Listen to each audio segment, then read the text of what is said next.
Hey, happy St. Patrick's Day. I hope you wore your green stuff. I have green eyeliner, in case you didn't see, and a green dress. So I did it. I remembered. I almost didn't, but I did. And look who else is wearing green. It's my she's got her little UTD alumni in training t-shirt on. That is Clementine. She is 6.5. She has spring break this week. So I am figuring out what to do with her on every day this week. It's a little bit different. I'll have her today. My mom will have her tomorrow. I'll have her Wednesday. My boyfriend will have her Thursday. And my mom will have her Friday. So that's how we're doing this. Connie, my coworker here at IS, got her a glitter coloring set. So she is watching music videos, pre-approved music videos, and playing with her glitter set, and she's having a great time. She'll start bothering me in the next 3 to 5 minutes, guaranteed. So I won't be doing a video next week because we don't have classes this week because of spring break. But last week, classes there's not really a ton to report. This week is more of a balancing work and life sort of report in school because it has been a little bit crazy as the semester is ramping up. I am about to be working on my synthesis paper for foundations. The synthesis paper is where, I kind of explain in this paper not so much the content of what I'm going to be writing about. I mean, there will be some of that, but the main thing that I'm writing about in this paper is how I'm going to take more than one theory or framework and blend them together. So in my case, it's probably going to be the theory of dimensional accrual and dissociation combined with an identity hermeneutic for my paper on memes and how they function as recruiting tools for online political extremism, and in particular that they function at a certain level of dimensional accrual, which is like the idolic magical level, as opposed to the techno-rational level, which it probably seems like they function there because most people who are, creating and purveying these memes think of themselves as at that level. But my argument is they're not. I've been doing, so for the purposes of this paper and for even the purposes of, our so for this semester, it's kind of a 3-part series when you go through the MAIS. So you have your foundations of interdisciplinary inquiry, and then that's step 1. You have your library research skills, step 2, which I'm waiving because I already have a lot of that because this is not my first or second semester of my master's. I was in another program before I transferred. So I'm waiving that.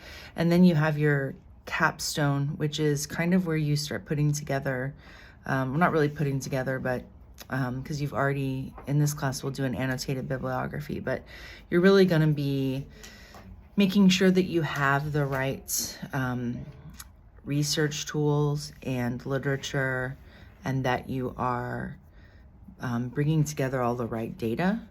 And then in the last semester, which is research project, is really when you're going to be doing most of your reading and writing.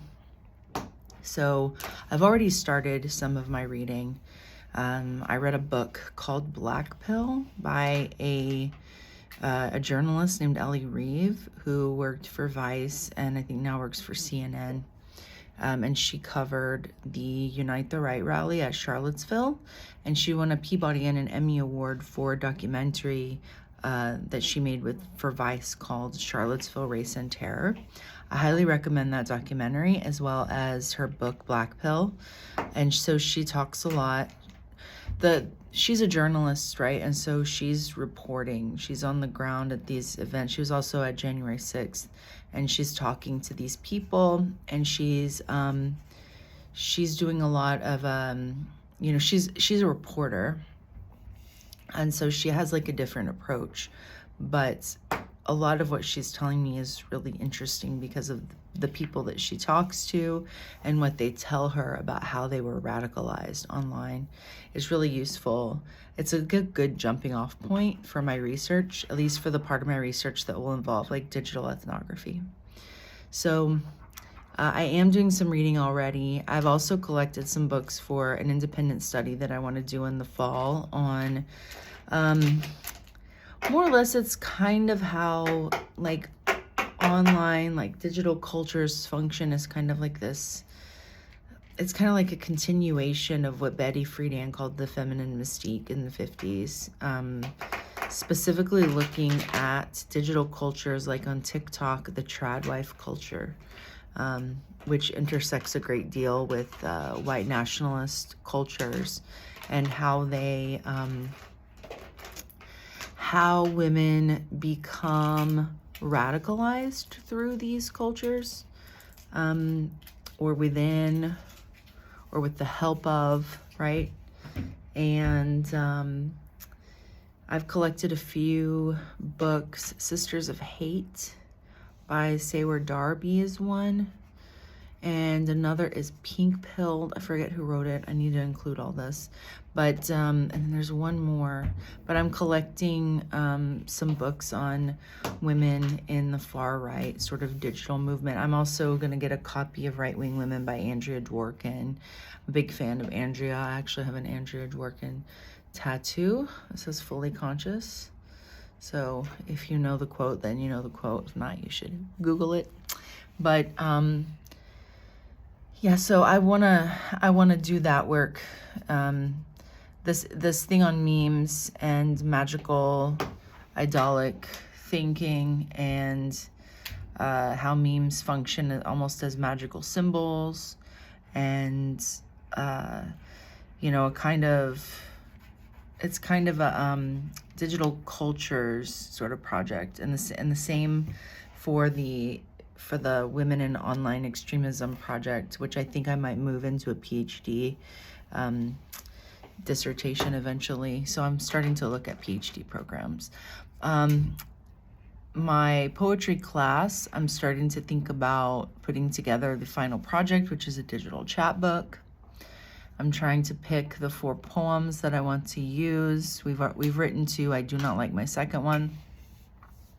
I'm hoping that I can, we're moving away from, okay, go do field work and then write a poem from it, which is kind of a bit restrictive to me, and I haven't had a great experience with it. And we're moving into reading the works of some poets and then using their work to inspire our work. And I'm hoping that that will help me jump back into my bad trip sort of chapbook idea, which is like a digital map of a road trip with poems for each location. And so I'm starting to think about how to pull that together. Last class period, we did a sort of a macro workshop. We did both groups entirely. And I really was not happy with my poem from last week, so it wasn't super fun, but moving on, right? You're not gonna love everything that you're forced to write for a class. But yes, so that's what's going on. This week we're at work, we're hiring for 2 staff positions, and then I'm hiring 2 student workers. So I have 10 interviews this week. It's an extremely busy week. So it's kind of a good thing we don't have class this week. But I'm gonna leave it there, and thank you for tuning in. As always, please feel free to leave questions or comments, and I will see you guys not next week because I won't have class this week, but the week after. And I hope you, if you're on spring break, I hope you enjoy it.